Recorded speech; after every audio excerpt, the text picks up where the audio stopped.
Hey guys, magluluto tayo ng beef pares mami. Ayan, craving satisfied ito. Tara, luto tayo. Hey guys, welcome back to my channel and this is Ellen. Magluluto po tayo ng beef pares. Ayan. Magpapainit lang po ako ng mantika. Lagay na natin yung ating onion. Garlic. Then onion. And ang ating ginger. Sabay-sabay na sila para hindi malungkot.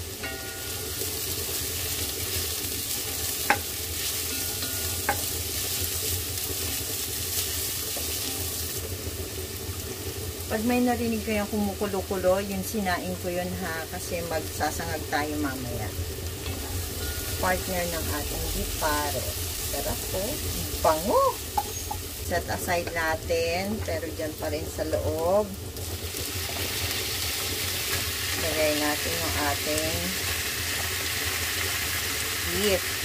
Ano yan ha? Kinubes ko na siya. Maliliit lang. Parang pang minudo.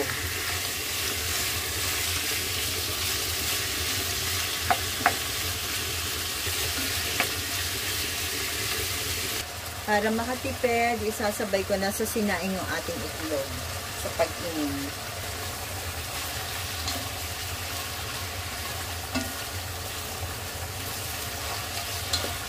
Pustahin lang natin ang konti yung ating karne. Ang bango. Grabe, ang sarap ng amoy ng ginger. Palabasin natin yung katas ng ating karne. Bago natin lagyan ng sabaw. Guys, comment nga kayo kung ano magandang kalan. Kasi itong akin is La Germania, yung double burner. Pero mahina yung apoy niya. Gusto ko magpalit. Ano bang maganda? Suggest naman kayo. Comment down below. Gusto ko sana yung medyo may malakas na apoy. Sino may kalan na malakas ang apoy yan? Pasend naman sa akin kung anong model ng burner niyo. Papa-brown lang natin ng konti. So, meaning, paiigahin natin siya ng gusto. Ayan.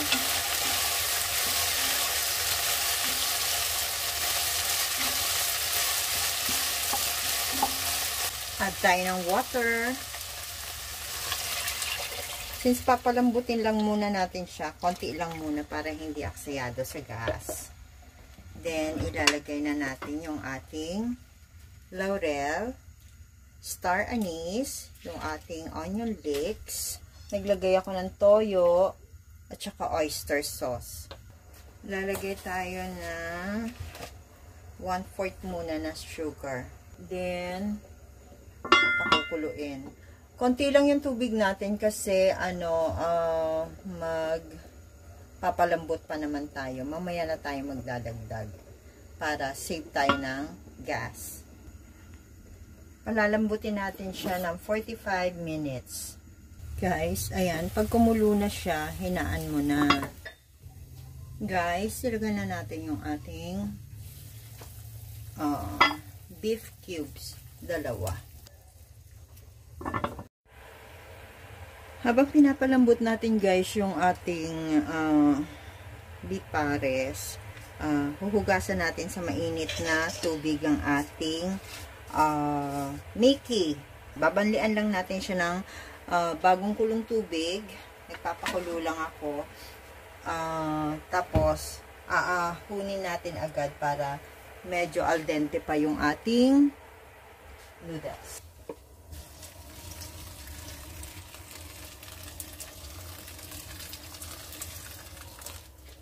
Saglit lang natin siyang huhugasan.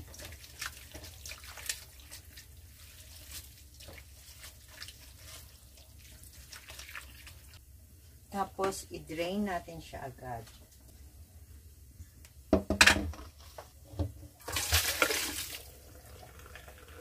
Tapos, babandawan natin siya para ma-stop yung pagtuluto ng noodles. Kasi mas masarap yung medyo maganit-ganit yung noodles. Ewan ko. Pero, yun ang gusto ko eh. Once na malamig na, ayan, pwede na natin set aside. Wait natin yung ating pares. But, magsasangag muna tayo ng rice. Masarap sana yung bahaw eh, kaya lang wala akong bahaw. Napakain ko sa dogs.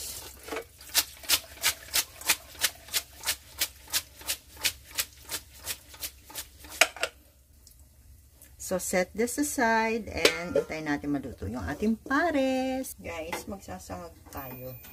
Gamit tayo ng margarine.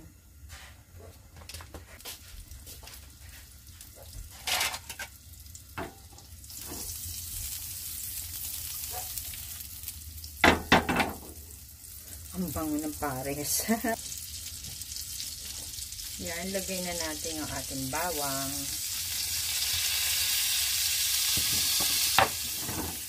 Medyo i-toast lang natin yung bawang.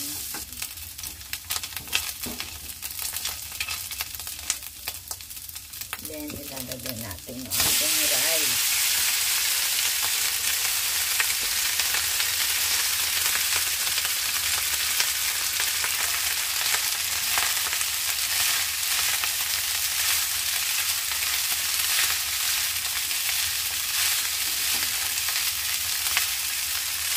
Guys, lagyan lang natin ng konting asin.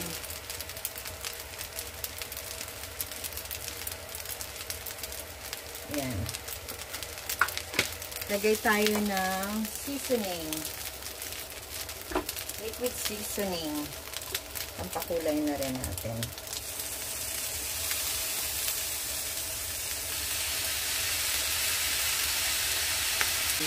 Lalong bumango. Ang sarap. Yung ating bigas, yung ating kanin hindi masyadong maganda isangag kasi nagdidikit-dikit siya. Alam niyo ba guys, ako'y nakatikim ng napakasarap na kanin sa Davao. Sarap ng kanin nila dun. Yun yung kanin na natikman ko na unang subo ko pa lang, ang sarap. Shout out sa mga taga Davao. Ang sarap ng kanin nila. Hindi ko lang matandaan yung yung kung anong brand. Sarap. Ang sarap ng kanin dun. So, pwede na to. Add na tayo ng hot water.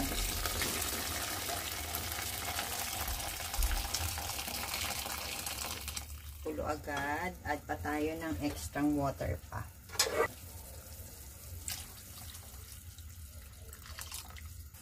Guys, kulo na. I-check. Tikman na natin. Sarap. Sarap.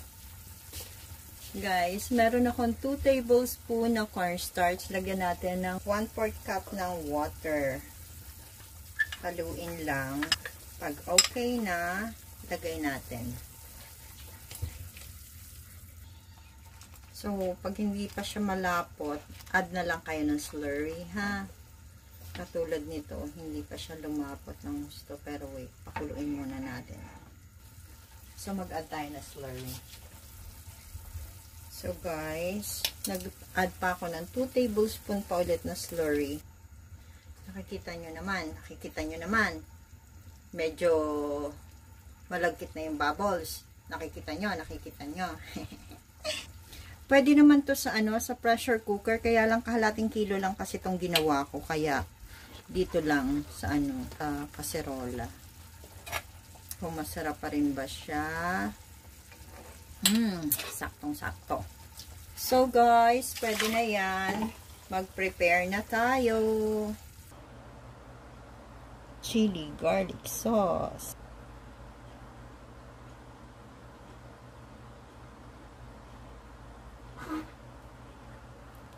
Ayan na ang ating beef pares mami. Hey guys, eto na po ang ating beef pares mami with fried rice. Ayan. Sana po ay nagustuhan nyo ang video na to. And if you do, please click like, share, and subscribe na po kayo sa channel ko if you haven't subscribed yet.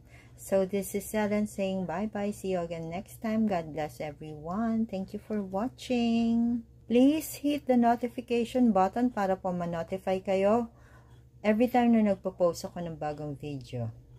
Thank you for watching.